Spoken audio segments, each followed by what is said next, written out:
Κυρίες και κύριοι, χαίρετε. Είστε συντονισμένοι στο Earth News και παρακολουθείτε την εκπομπή των ευρωεκλογών του Ιουνίου, της 9ης Ιουνίου. Σε αυτή την φάση η δημόσια τηλεόραση ανοίγει το φάκελο ευρωεκλογές Ιουνίου, 9ης Ιουνίου και δίνει το βήμα στα πολιτικά κόμματα τα οποία συμμετέχουν σε αυτή την προεκλογική διαδικασία και θα καταθέσουν τις απόψεις τους και τις προτάσεις τους, αλλά και τις λύσεις που προτείνουν για μια σειρά από προβλήματα που έχει η ελληνική κοινωνία. Σήμερα έχουμε την τιμή και τη χαρά να φιλοξενούμε εδώ στο στούντιο της ΕΡΤ τον πρόεδρο κύριο Χρήστο Τσιάρτα, τον πρόεδρο του Κινήματος Εθνικής Ανεξαρτησίας. Κύριε Πρόεδρε, καλώς ήρθατε στην ΕΡΤ. Καλησπέρα σας. Ευχαριστώ πολύ για την τιμή που μου κάνατε. 5 χρόνια από 4/12 2018 ιδρυτής και πρόεδρος του Κινήματος Εθνικής Ανεξαρτησίας, είναι η πρώτη φορά που μιλάω και στην δημόσια τηλεόραση, αλλά και γενικά στην τηλεόραση. Κύριε Πρόεδρε, ας αφήσουμε στην άκρη λίγο τα παράπονα, έχετε δίκιο, αλλά έγινε όμως, είστε εδώ, έχουμε εκλογές σε 3 εβδομάδες.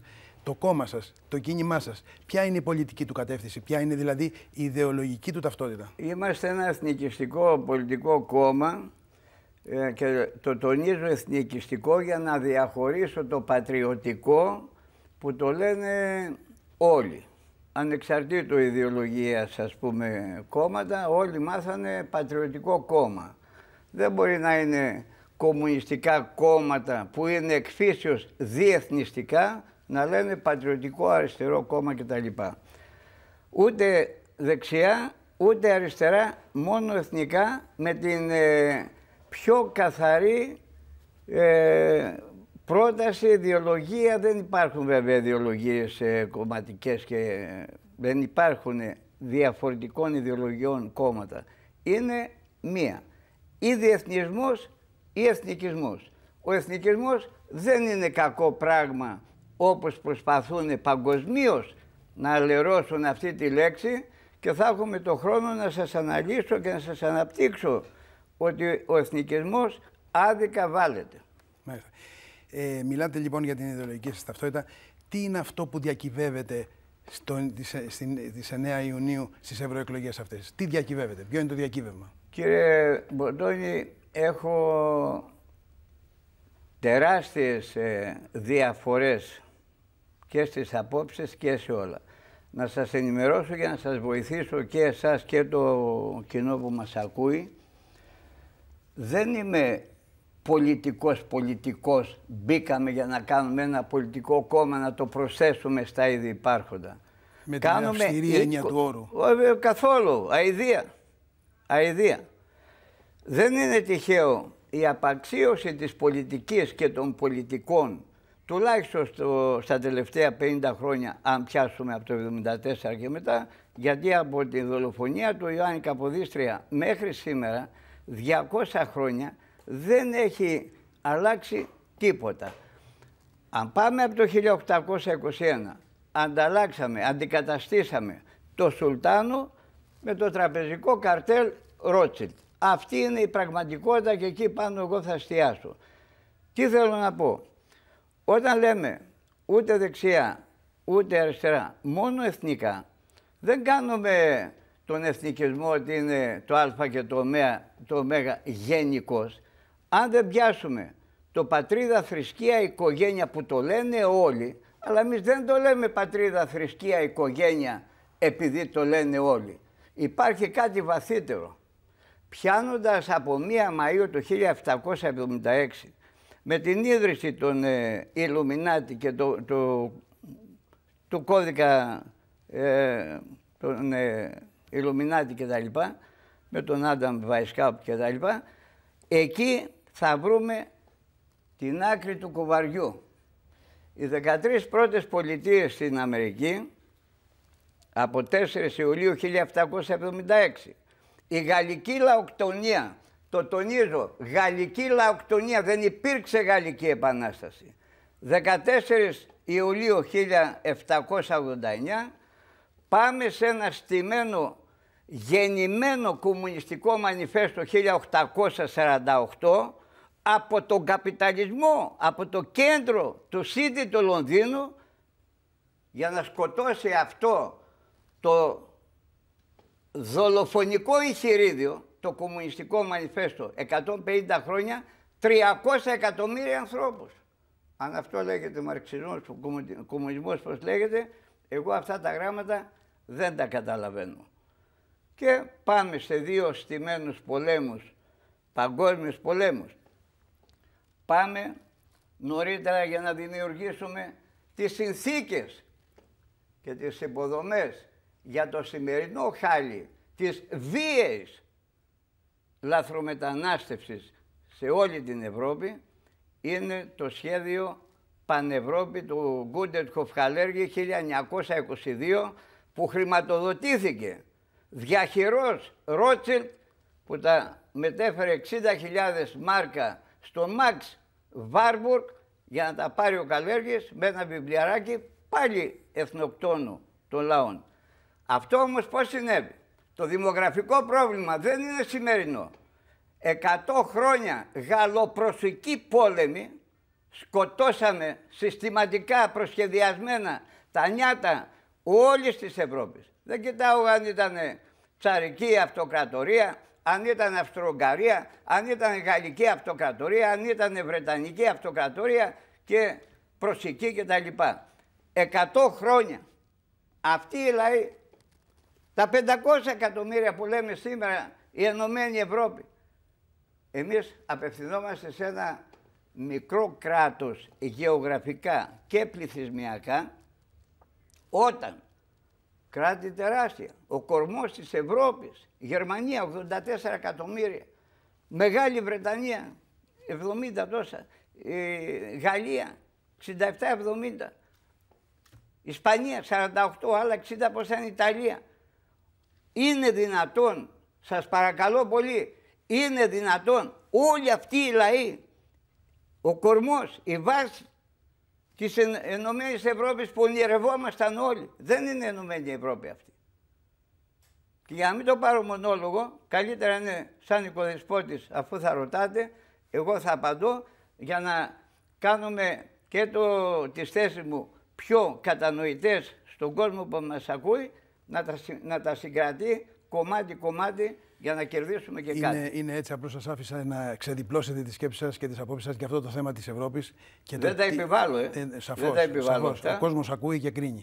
Όλοι μας. Τώρα, επειδή πάμε για την καθημερινότητα, για αυτό που ζει ο Έλληνας πολίτης, ο Ευρωπαίος πολίτης, σε αυτές τις χώρες που είπατε, συν την Ελλάδα που μας ενδιαφέρει αυτή τη στιγμή. Υπάρχουν προβλήματα μεγάλα εσωτερικής πολιτικής επικαιρότητας και καθημερινότητας και υπάρχουν και ευρωπαϊκά ζητήματα. Εσείς, αν είχατε την εξουσία στα χέρια σας, τι θα κάνετε με τα θέματα ασφάλειας, ενέργειας, μεταναστευτικό? Λοιπόν, να πω ένα μεγάλο ευχαριστώ και τα 30 κόμματα, τα υπόλοιπα, που έχουν εγκλωβιστεί να ακούω όλο αυτό τον καιρό.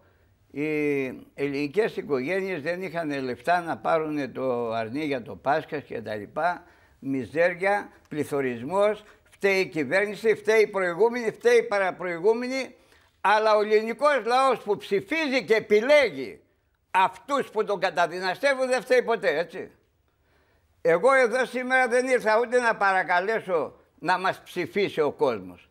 Εγώ θέλω νοήμονες ανθρώπους να καταλάβουν τι λέω εγώ και τι λένε άλλοι 30 αρχηγοί. Λοιπόν, το θέμα δεν ήταν και δεν είναι οικονομικό. Ποτέ δεν ήταν οικονομικό. Πάντα είναι στημένο και προσχεδιασμένο από ένα κέντρο, αυτό του παγκόσμιου τραπεζικού καρτέλ που λέμε Ρότσιλντ. Από εκεί και πέρα, όταν όλα τα κράτη-μέλη της Ευρωπαϊκής Ένωσης δεν έχει κανένα κεντρική τράπεζα, αν έχει κάποιο κράτος και δεν το ξέρω, είναι άλλη ιστορία. Εγώ γνωρίζω δεν υπάρχει. Η Τράπεζα της Ελλάδος είναι μία απάτη. Γιατί δηλαδή τη λέμε Τράπεζα της Ελλάδος? Ποτέ δεν υπήρξε Τράπεζα της Ελλάδος. Έχετε δει το καταστατικό του στη γράφη? Καμία κυβέρνηση δεν έχει δικαίωμα να κάνει οποιαδήποτε παρέμβαση. Και ποιος δίνει το δικαίωμα στην Τράπεζα της Ελλάδος να δίνει για κάθε έτος στον κρατικό προϋπολογισμό του κράτους μας να πηγαίνουν τα στοιχεία στη Βουλή σύμφωνα με τα δεδομένα της Τράπεζας της Ελλάδος. Το Υπουργείο Οικονομικών της κυβέρνησής μας, όποια και είναι αυτή, τι ρόλο παίζει? Έχουμε εθνική οικονομική πολιτική ή έχουμε επιβαλλόμενη εθνική οικονομική πολιτική που έρχεται από άλλα κέντρα και επεξεργασμένα από ιδιωτικό τομέα. Τράπεζα της Ελλάδος. Ο εκάστοτε διοικητής της Τράπεζας της Ελλάδος είναι μαζί με τον προσφάτως ονομαζόμενο, ας πούμε, εφοριακό ή φορολογικό οργανισμό, Ανεξάρτητη Αρχή Δημοσίων Εσόδων. Δηλαδή, ο κύριος Πιτσιλής και ο κύριος Τουρνάρας διοικούν την Ελλάδα. Η κυβέρνηση έχει ένα ρόλο? Ποια είναι η κυβέρνηση? Από 1 Ιανουαρίου 2015, αφού υπεγράφει το 2007 η συνθήκη της Λισαβόνας, Κώστας Καραμπαλής, Ντόρα Μπακογιάννη, εθνοκτόνοι και οι δύο. Από το 2009 πάμε με το μαλακό, μπαίνει σε εφαρμογή η συνθήκη της Λισαβόνας.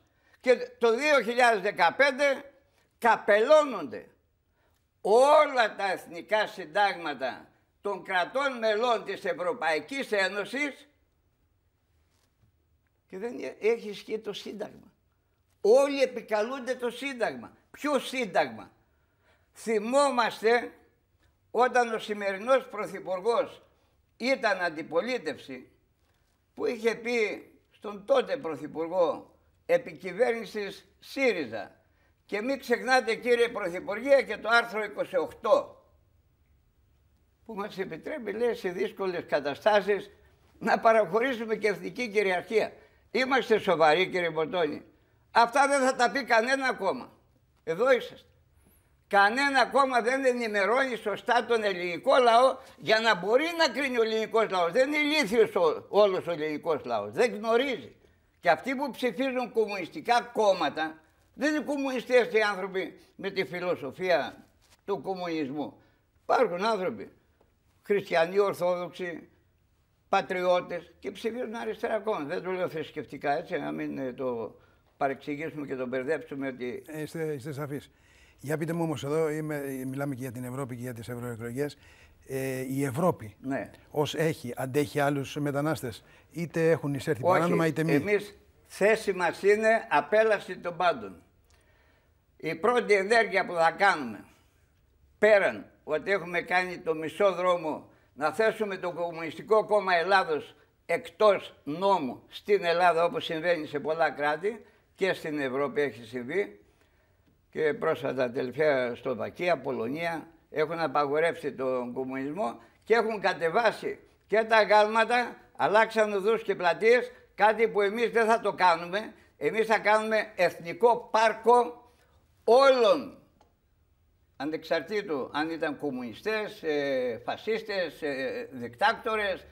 Πρέπει να γίνει μια πραγματική ιστορία, να μπορέσουμε να κρατήσουμε τη συνέχεια του έθνους των Ελλήνων, και δεν μιλάω εθνικιστικά με τον τρόπο που μερικοί μπορούν να με καταλάβουν. Όχι. Εγώ μιλάω, θέλουμε να είμαστε το έθνος των Ελλήνων ή πρέπει να χαθούμε μέσω της βίαιης μετανάστευσης που είναι προσχεδιασμένη? Το σχέδιο Πανευρώπη, με έδρα το Παρίσι, παρακαλώ, έδρα το Παρίσι αυτός ο οργανισμός, Γκούντερκοφ Καλέργη, θα το καταθέσουμε στο Ευρωκοινοβούλιο με ταυτόχρονη κατάθεση στα 27 κοινοβούλια των κρατών μελών της Ευρωπαϊκής Ένωσης, για να μάθει ο κόσμος επιτέλους ότι δεν έρχονται σήμερα αυτοί οι άνθρωποι οι οποίοι στείνει αυτό το σύστημα, αυτή η συμμορία του τραπεζικού καρτέλ Ρότσιλντ, δημιουργεί τοπικούς πολέμους, εμφυλίους, οτιδήποτε, για να δημιουργήσει και τις συνθήκες να κάνει αυτόν τον κόσμο να ξεσηκωθεί από τις πατρίδες του να φύγουν. Το δημογραφικό που, όπως σας είπα, στήθηκε με απανωτούς πολέμους 2 αιώνων στην Ευρώπη και τώρα ξαφνικά η Ευρώπη είναι μια γυρασμένη ήπειρος. Ωραία. Πρέπει να δώσουμε τους Άγγλους, τους Γάλλους, τους Ιταλούς, τους Γερμανούς, τους Έλληνες να γεννήσουν. Δεν έχουμε καμία ανάγκη να κουβαλάμε εκατομμύρια Ασιάτες και Αφρικανούς για να λύσουμε το δημογραφικό.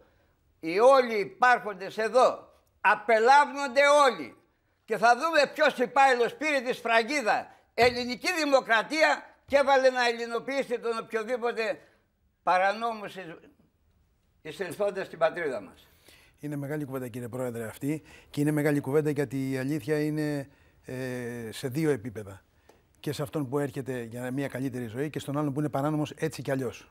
Συμφωνώ απόλυτα. Ο καθένας έχει να πάει κάπου για κάποια καλύτερη ζωή. Έχει αεροδρόμια, λιμάνια, τρένα, αυτοκίνητα, να βγάλουν χαρτιά να έρθουν και το συζητάμε. Είμαστε εδώ σε ένα θέμα το οποίο το συζητήσαμε για το μεταναστευτικό. Έχουμε όμως και θέματα που έχουν να κάνουν με την καθημερινότητά μας, όπως είναι η οικονομία, όπως είναι η ακρίβεια. Τι λέτε γι' αυτό? Όλα είναι στημένα. Η οικονομία εξαρτάται, στείνεται, ελέγχεται, κατευθύνεται από το City του Λονδίνου.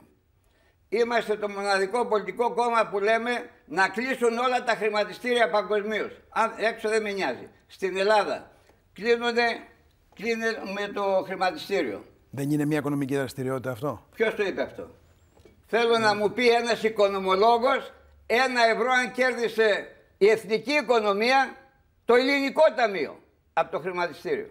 Για να μην πάω στην περίπτωση Σιμίτη Παπαντονίου, τη ληστεία του αιώνα, έτσι. Δεν πάω εκεί καθόλου. Δεν πάω καθόλου ούτε στον Έφια ούτε πουθενά. Όλοι είναι προοδευτικοί φόροι αυτού του συστήματος. Όποιος διαβάσει και μελετήσει καλά το πρωτόκολλο Ρότσιλντ του 1800 λύνει αυτομάτως το πρόβλημα. Και θέλω πάλι να σας το επιθυμίσω, είμαι ερευνητής 20 χρόνια, δεν έκανα πολιτικό κόμμα για να με λένε πρόεδρο ενός πολιτικού κόμματος. Και όπως το ξέρετε πολύ καλά, μέχρι την ημερομηνία των ευρωεκλογών κανένα κόμμα δεν μπορεί να αρθρώσει λέξη από αυτά που λέω εγώ. Το βασικό πρόβλημα είναι ο παγκόσμιος σιωνισμός. Από εκεί και μετά όλα τα παρακλάδια σας τα ανοίγω.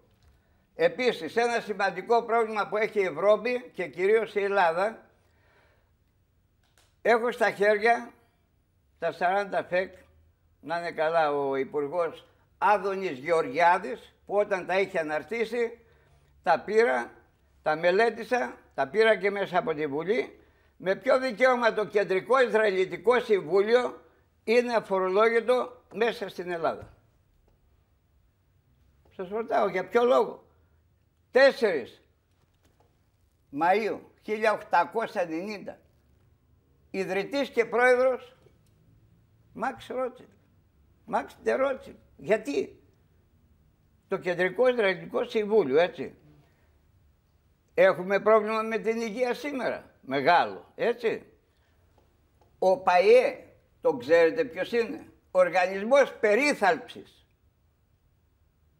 των Ισραηλινών Ελλάδος. Αποκαταστάσεως Ισραηλινών Ελλάδος. Ωραία. Ποιοι είναι οι ρατσιστές και οι φασίστες στην Ελλάδα? Διαχωρισμός, φορολογικός, υγείας, ιατρικός. Δεν πληρώνουν εισαγωγές, εξαγωγές, τίποτα. Και σας το ρωτάω, κύριε Μποτώνη, εγώ είμαι Έλληνας εισαγωγέας και πληρώνω 24%. Εσείς είστε Εβραίος εισαγωγέας και δεν πληρώνετε τίποτα. Ηλεκτρικά ήδη και οι δύο. Το μαγαζί το δικό μου πόσο καιρό θα κρατήσει? Δεν έχω τίποτα με τους Εβραίους. Είμαι αντισιωνιστής σε απίστευτο βαθμό. Έχουμε μεγάλο αριθμό Εβραίων δασκάλων, τους οποίους και τους διαφημίζω, και παίρνουμε και τα βιβλία τους και μας κατευθύνουν σε πολλά πράγματα. Και επί τη ευκαιρία, με αυτούς τους δασκάλους, είμαστε υπέρ της διάλυσης του κράτους του Ισραήλ. Όλα τα κόμματα στην Ελλάδα είναι υπέρ του Ισραήλ. Για ποιο λόγο? Τι θετικό έχουμε? Κλείνουμε την πόρτα με το Ισραήλ. Τελείωσε. συμμαχίες, στρατιωτικές, οικονομικές, ποιο. Στη Θεσσαλονίκη που ζω, περιμένω μέρα με την ημέρα να δω στο Δημαρχείο, στην Ομαρχία, στο Λευκό Πύργο, στο Υπουργείο Βορείου Ελλάδος, να δω τη σημαία του Ισραήλ. Μόνο η Ελλάδα δεν υπάρχει. Στην Θεσσαλονίκη κυματίζουν, κυριαρχούν το Ισραήλ, το σφυροδρέπανο, η σημαία των ΛΟΑΤΚΙ, πουθενά Ελλάδα. Πόσο να αντέξω εγώ στα 70 μου να βλέπω αυτή την εικόνα, ποια Θεσσαλονίκη. Η Θεσσαλονίκη, να ξέρετε, είναι η πιο καταστροφική πόλη, η πιο επικίνδυνη πόλη για την Ελλάδα και τον ελληνισμό. Στόχος μας είναι να δικάσουμε τον Ελευθέριο Βενιζέλο, γιατί με τη δίκη του Ελευθερίου Βενιζέλου τελειώνει ο σιωνισμός στην Ελλάδα. Θα δούμε ποιοι ήταν από πίσω, τα έχουμε όλα τα στοιχεία, και να δούμε τις πράξεις του Ελευθερίου Βενιζέλου. Είμαι στη διάθεσή σας για όλα. Είναι ιστορικοί λόγοι και περιόδοι αυτοί οι οποίοι μπορούμε να τους δούμε, αλλά σήμερα έχουμε θέματα σούπερ μάρκετ για ακρίβειας. Τι λέτε γι' αυτό εσείς? Αυτό είναι όλα στημένα. Από πού να πιάσω? Πώς εγώ πάω και παίρνω το γάλα τώρα 2 ευρώ. Ποιος επωφελείται από αυτά τα 2 ευρώ? Ποιος το φέρνει αυτή την τιμή επάνω? Όλη η ιστορία είναι αυτό το τραπεζικό καρτέλ Ρότσιλντ. Επειδή ασχολήθηκα μισό αιώνα με το εμπόριο, θα σας πω ένα πράγμα. Είτε είναι ελιές, είτε είναι λάδι, ας πιάσουμε το λάδι που είναι και ντόρος μεγάλος τώρα. Πόσοι, και παρένθεση, να μην πω ότι οι αγρότες και οι κτηνοτρόφοι είναι από τη μεγαλύτερη δύναμη που έπρεπε να είναι στην Ελλάδα, είναι του κλώτσου και του μπάτσου, γιατί όλοι χαϊδεύουν τον εκάστοτε Υπουργό Γεωργίας, Αγροτικής Ανάπτυξης κτλ. Γιατί λέω το χρηματιστήριο? Επειδή το έχω ψάξει το θέμα. Όταν πάτε τον Νοέμβριο και νωρίτερα να πάρετε την παραγωγή της ελιάς στην Καλαμάτα, πόσο παίρνεις, πόσο δίνεις το λίτρο? Ας πούμε 2 ευρώ. Ο παραγωγός κλείνει εκεί. Παίρνει εξάμηνη επιταγή, κλείνει. Η τιμή πήρε το δίφραγκο, άντε για χαρά. Ραντίλματα, κουρέματα, μαζέματα, λιπάσματα, αυτά είναι. 31 Ιανουαρίου κάθε χρόνο βγαίνει η τιμή στο χρηματιστήριο. Μόνο φέτος βγήκε το Φεβρουάριο για πρώτη φορά. Εγώ λέω αυτό που είναι όλα τα χρόνια. 31 Ιανουαρίου στο χρηματιστήριο 4,5 ευρώ. Για κάτσε ρε φίλε. Από τα 2 μέχρι τα 4,5 ποιος θα πήρε τα 2,5? Αυτή η συμμορία του τραπεζικού καρτέλ Ρότσιλντ που λέω, και αυτό ξεκίνησε, αγαπητοί μου ακροατές, με κάθε σεβασμό, από τη γαλλική λαοκτονία. Δεν μπορεί οι Ιακωβίνοι, Εβραίοι, Μασόνοι κτλ. Με τη στήριξη πάλι τον Ιλουμινάτη Άνταμ Βαϊσκάουτ, που πήγε και εκεί ο ίδιος 30.000 φράγκα τότε, και στείνει το Ροβεσκέρο. Τι γίνεται? Να μην αναφερθώ σε αυτούς του διαφωτισμού που έστησαν αυτό το υπόστρωμα, την υποδομή. Τελειώνοντας με την ανατροπή και την καθαίρεση του βασιλιά Λουδοβίκου 16ου και τον αποκεφαλισμό του, τι μας λέει η ακαδημαϊκή κοινότητα? Αυτά που λένε στη Γαλλική Επανάσταση. Η Γαλλική Επανάσταση έθεσε τέρμα στη μοναρχία. Μα από τον Λουδοβίκο μέχρι τον Ναπολέον Γ το 1870 μεσολάβησαν 12 βασιλιάδες. Ντροπή για την Ευρώπη, ντροπή. Και για κάθε ακαδημαϊκή κοινότητα, ντροπή. Δεν μπορεί να μας διδάσκουν ψέματα. Πώς είναι τελευταίος βασιλιάς? Τελειώνουμε. Ο λαός έκανε την επανάσταση τη γαλλική. Ποιος λαός? Που κουβαλούσαν 1 και 2 χρόνια σφάχτες και χασάπεδες, εσοβίτες από τις χώρες της Βόρειας Αφρικής για να σφάξουν τον γαλλικό λαό.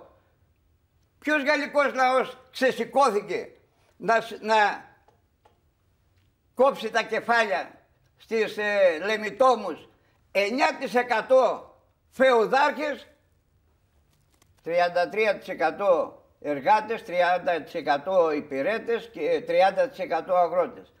Είναι τρομερό. Ο γαλλικός λαός ξεσηκώθηκε να σφάξει τον εαυτό του. Και πάμε. 1800 το χρηματιστήριο στο Παρίσι. Γι' αυτό σας λέω, όλα τα συνδυάζω για να φτάσουμε εδώ. Τους παίρνει με τάξη, βαμβάκι, σιτάρι, καπνά και τα κάνει χρηματιστηριακά προϊόντα. Βάζει τους αγρότες να καλλιεργούν την παραγωγή στη Γαλλία, αλλά στους μπάγκους, στις λαϊκές και εξαγωγές μόνο Εβραίοι. Για ποιο λόγο? Νέστα Γουέμψερ, για να μην σας δυσκολέψω, Άμπε Μπαρουέλ, Τζο Ρόμπισον, Νέστα Γουέμψερ, αλφα εθνική. Ο καθένας μπορεί να τα βρει τα στοιχεία. Και καθόμαστε τα πανεπιστήμια της Ελλάδος να είναι κέντρα κομμουνιστικοποίησης της νεολαίας μας. Δεν έχω τίποτα με κανέναν. Εγώ έχω υποχρέωση ως εθνικιστής να πω την αλήθεια στον ελληνικό λαό. Δεν παρακαλάω ούτε 1000 ψήφους να μην πάρω. Είπατε αυτά περί του χρηματιστηρίου, είπατε ιστορικές περιόδους, είπατε ιστορικά γεγονότα. Αν ήθελε όμως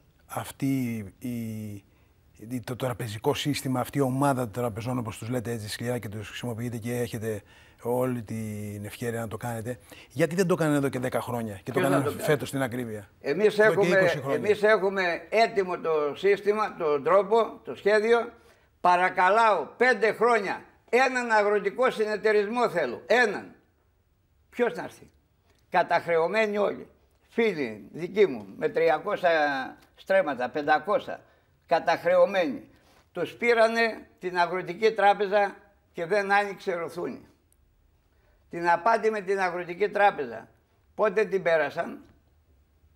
Το καλοκαίρι του 2012. Έχω μιλήσει εγώ που έχω κάνει και είπα ότι θα χαθεί η Αγροτική Τράπεζα. Όλοι γελούσαν. Με είπαν συνωμοσιολόγο, με είπαν τρελό. Όταν δικαιώθηκα, που δεν ήθελα να δικαιωθώ, αυτό φάνηκε. Το πέρασαν, αγαπητοί μου φίλοι και φίλες, στο θερινό τμήμα της Βουλής τότε, και ενώ ήθελε δύο μόνο ναι για να πάει ο τότε Γιάννης Τουρνάρας στο ειδικό δικαστήριο, παραδόξως η Χρυσή Αυγή τότε, το μεγάλο πατριωτικό κόμμα που πήρε 500.000 αφελείς πατριώτες και ψηφίζει 3 παρών, και το ΚΚΕ 3 παρών. 2 ψήφους θέλαμε. Αν πήγαινε ο Γιάννης Τουρνάρας σε ειδικό δικαστήριο τότε, έφαγε η ΕΟΒΕ, έφαγε η Εμπορική Τράπεζα. Αν πήγαινε ο Γιάννης Τουρνάρας τότε, δεν θα εξελίσσονταν σε 2 θητείες διοικητής της Τράπεζας της Ελλάδος σήμερα. Και θέλω να πω ότι ο κόσμος που αγνοεί την πραγματικότητα δεν μπορεί να ψηφίσει σωστά.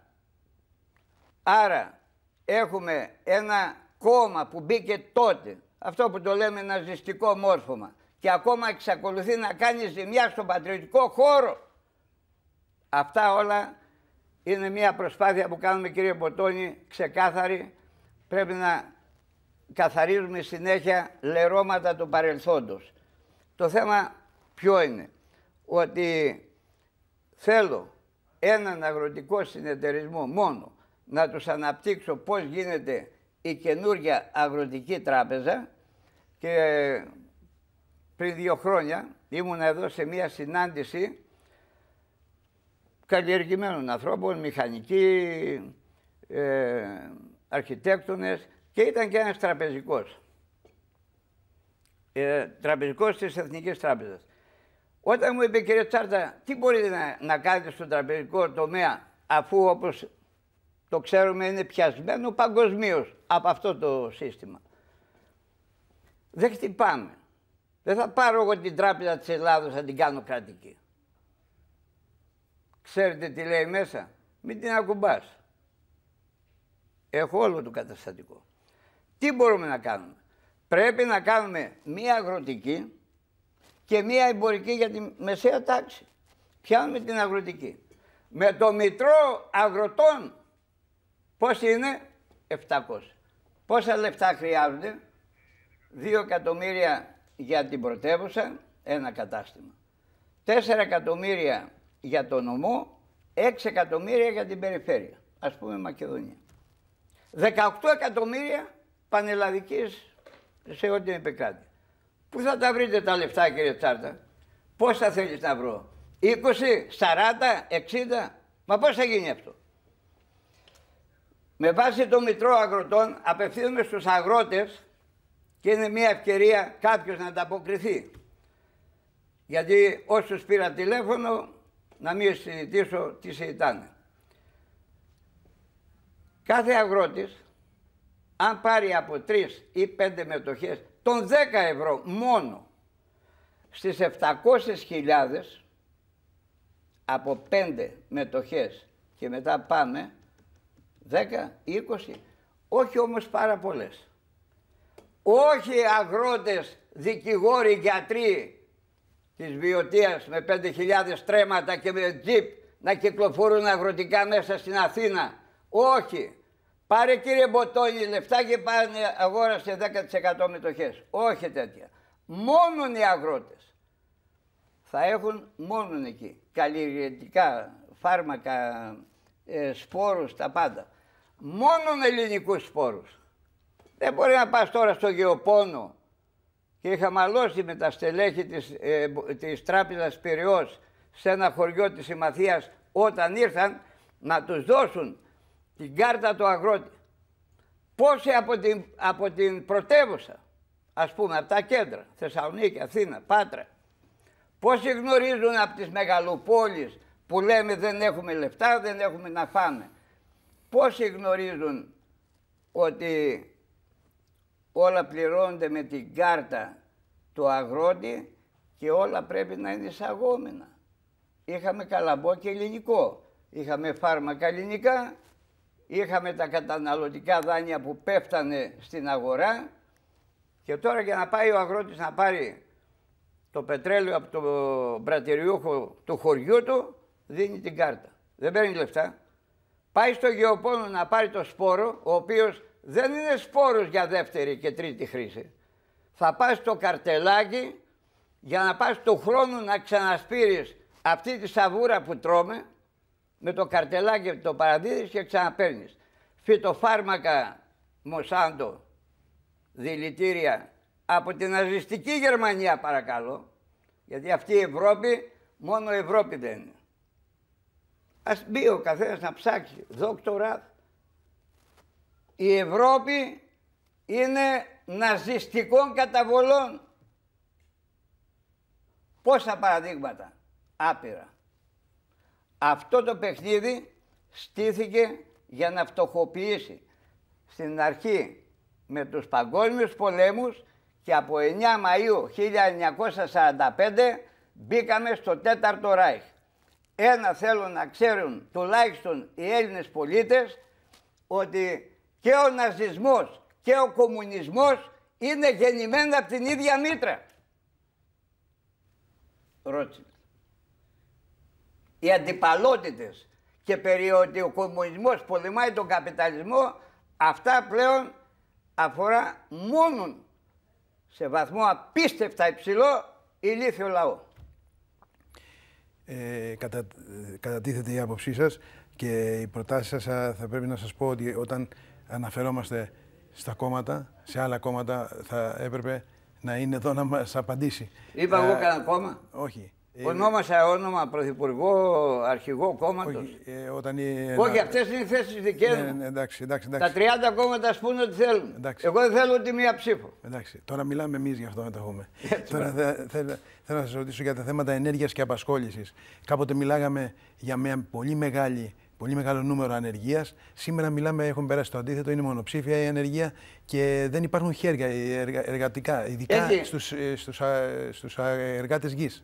Έχει σκεφτεί ποτέ ο Έλληνας συνταξιούχος ή επιδοματίας πώς γίνεται ένα κράτος? Εγώ έχω 53 φορολογικές δηλώσεις, ελεύθερος επαγγελματίας. Μάρμαρα, οικοδομή, αθλητικά είδη, 15 δουλειές. Κουβαλήσαμε εκατομμύρια. Εκατομμύρια στην εφορία, παντού να είμαστε εντάξει. Για να πάρουμε αυτό το βιβλίο, το blog, το τιμολόγιο, να κόψουμε, έπρεπε να συμβαδίζουν το ΤΕΒΕ μαζί με την εφορία, για να πας στην εφορία να κόψεις τα τιμολόγια, να πουλήσεις. Εμείς, επειδή είχαμε και πολλή δουλειά, τα 5 φύλλα που μας δίναν τελειώναν συνέχεια. Άρα, μισό αιώνα φάγαμε τη ζωή μας να πληρώνουμε τα πάντα, χωρίς να μπορέσουμε να αναπτύξουμε κάτι άλλο. Πώς γίνεται τότε, ας το πούμε μέχρι το 2010, για να μην ανοίξω θέμα τώρα Δουνουτού και τα λοιπά, μέχρι το 2010, το οποίο και το 2010 είναι σημαδιακό και θα σας εξηγήσω τι συνέβη. Δουλεύαμε οι περισσότεροι στην Ελλάδα, δουλεύαμε. Υπήρχαν οι ΔΕΚΟ, υπήρχαν. Πώς γίνεται, και φορτωθήκαμε ένα χρέος τεράστιο. Από την ώρα που μπαίνουμε στο Δουνουτού, το 2010 μέχρι σήμερα, πώς γίνεται να μην δουλεύει κανένας και να πληρώνονται οι συντάξεις και τα επιδόματα από υπηρεσίες που δεν υπάρχουν. Σκέφτηκε κανένας Έλληνας ότι ο τηλέγραφος και ο μετέπειτα ΟΤΕ, το ΣΕΚ, Σιδηρόδρομοι Ελλάδος, ο ΣΕ, τα πάντα. Τα πάντα. Από Χαρίλα Οτρικούπη και μετά. Τα πληρώσαμε αιματηρά, είτε εντός της Ελλάδος, είτε σε κάλεσμα αυτής της συμμορίας παγκοσμίως, να πάμε στην Κορέα, να πάμε εδώ, να πάμε εκεί. Το προσπερνάω αυτό. Πώς γίνεται να πληρώσουμε εμείς, ο ελληνικός λαός, όλες τις υποδομές που μας κατέστρεφαν επίτηδες σε 2 παγκόσμιους πολέμους και ξανά δάνεια για καινούργια δίκτυα, και όταν τα πληρώσαμε όλα και καταχρεωθήκαμε, δεν υπάρχει ΟΤΕ, δεν υπάρχει ΟΣΕ, δεν υπάρχει τίποτα και έχουμε υπηρεσίες παροχής υπηρεσιών. ΔΕΗ, πού είναι η ΔΕΗ? Γιατί να έχω τις άλλες εταιρείες? Το δίκτυο είναι δικό μας, του ελληνικού λαού. Το τηλέφωνο είναι δικό μας. Η εθνική οδή είναι δική μας. Και βγαίνει ο τότε Μιχάλης Χριστοχοΐδης, ο συμπατριώτης μου, που έχουμε σκοτωθεί επανειλημμένους, δεν το συζητάω, και καταργεί και τις εθνικές οδούς. Γιατί? Γιατί τα διόδια σε εταιρείες, γιατί τα λιμάνια εκεί, γιατί τα αεροδρόμια εκεί, και μιλάμε τι μας φταίει, κύριε Ποτόνη? Κύριε Πρόεδρε, να προχωρήσουμε, τα θέματα είναι πολλά. Θέλω να μου κάνετε και ένα σχόλιο σχετικά με την εξωτερική πολιτική, ελληνοτουρκικά και Βόρεια Μακεδονία. Ελληνοτουρκικά δεν υπάρχουν.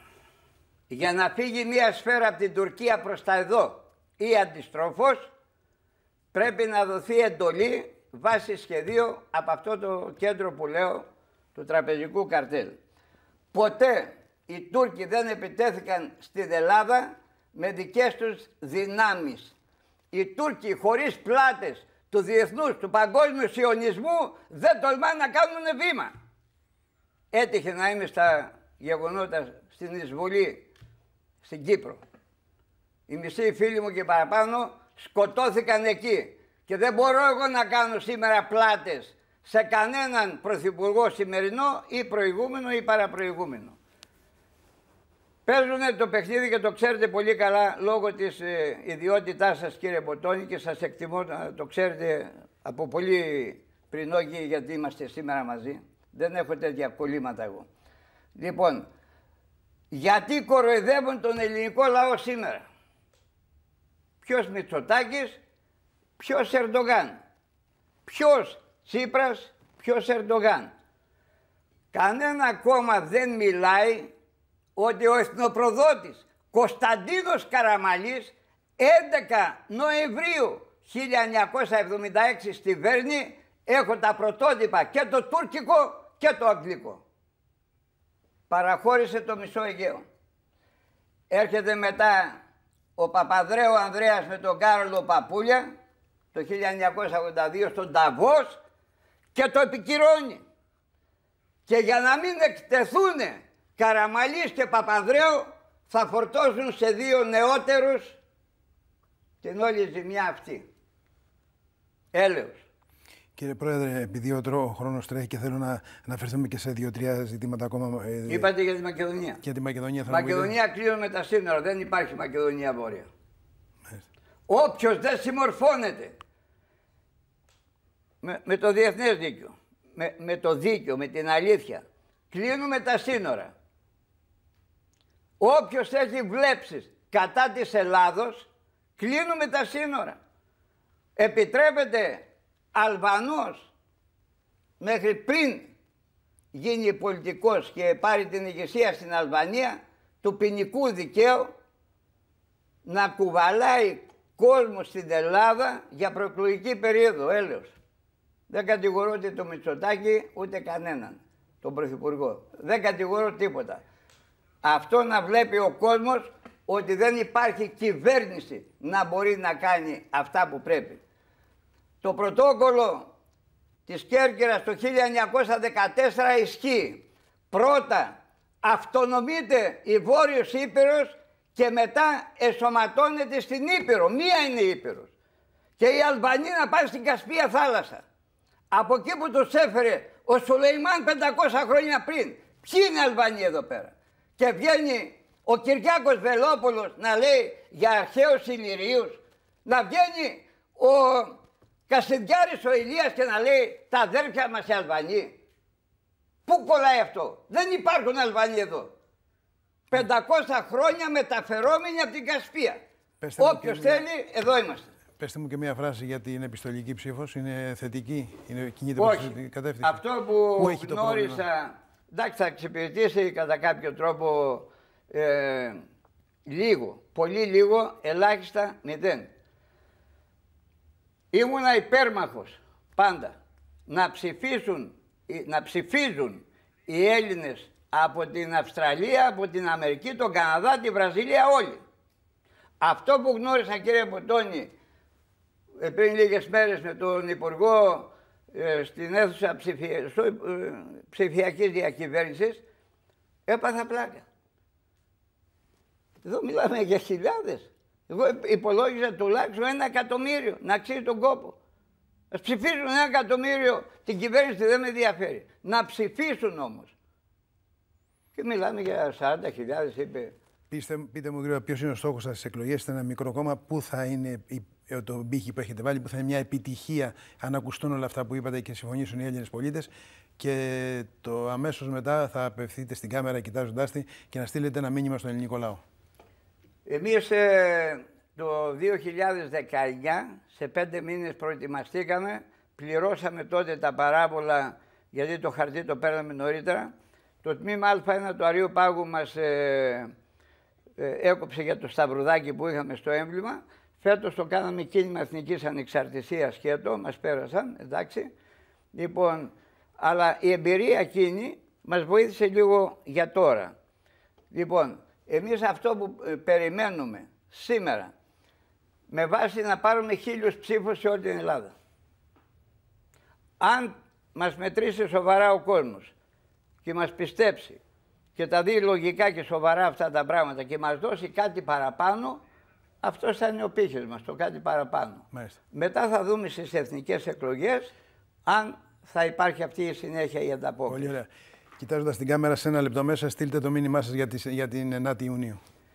Θέλω να ευχηθώ ολόψυχα να σκεφτούν οι Έλληνες ψηφοφόροι όσο γίνεται με δίκαια κριτήρια και φυσικά ό,τι αποτέλεσμα θα προκύψει πάλι θα είμαστε στα ίδια. Οι 21 έδρες της ελληνικής ομάδος στην αυτή την Ευρωβουλή δεν έχουν καμία τύχη. Υπάρχει ολόκληρο σχέδιο που μπορώ να αναπτύξω, θα τα πούμε και στις επόμενες συνεντεύξεις που θα έχουμε. Θέλω να ευχαριστήσω την ΕΡΤ και προσωπικά τον εξαίρετο κύριο Ποτώνη που τον γνώρισα και από κοντά. Λοιπόν, ένα ευχαριστώ πολύ. Σας ευχαριστούμε, κύριε Πρόεδρε. Ήταν ο Πρόεδρος του Κινήματος Εθνικής Ανεξαρτησίας, κ. Χριστός Τσιάρτας. Τον ευχαριστούμε και εσάς που μας παρακολουθήσατε. Να είστε καλά, καλή συνέχεια.